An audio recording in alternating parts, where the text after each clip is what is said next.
Good day, Grade 7. This is the second lesson for history that I'm going to present to you. We are starting off here on page 105, 105.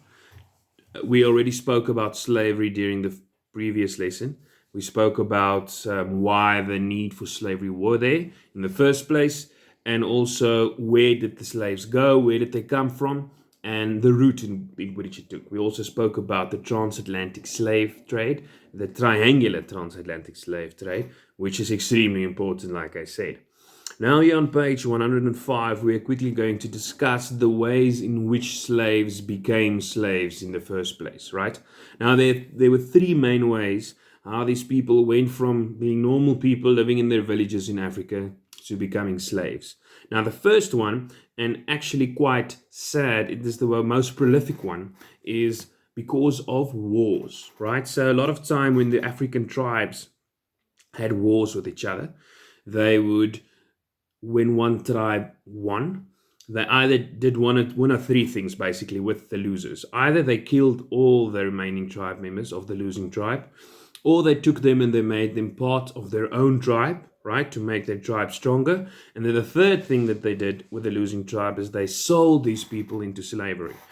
So a lot of the slaves that came from Africa to North America were actually sold into slavery by other African people themselves.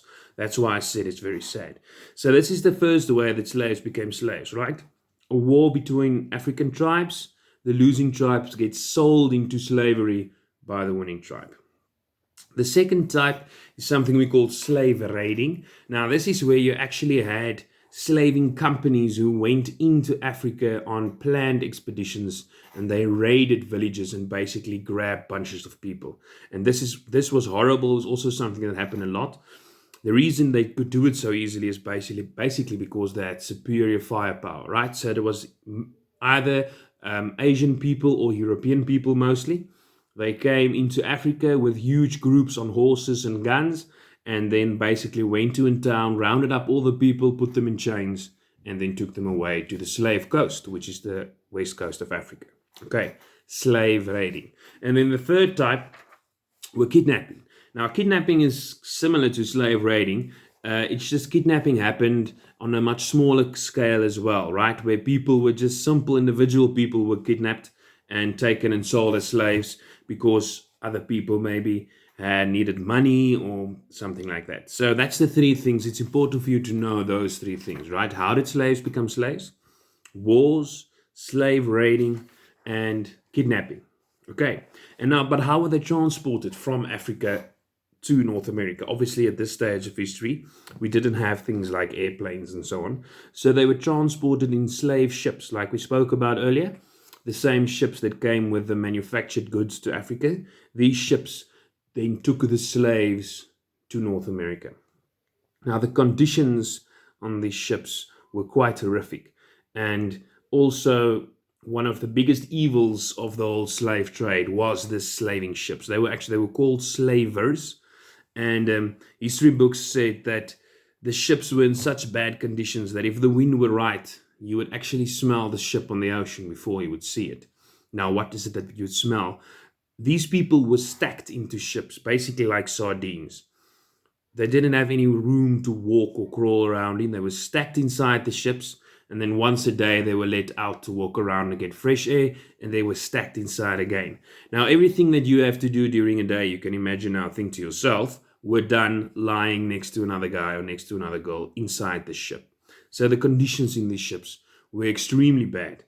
And a lot of slaves died on these ships as well. But this is, like I said, why it's one of the cruelest parts of slavery.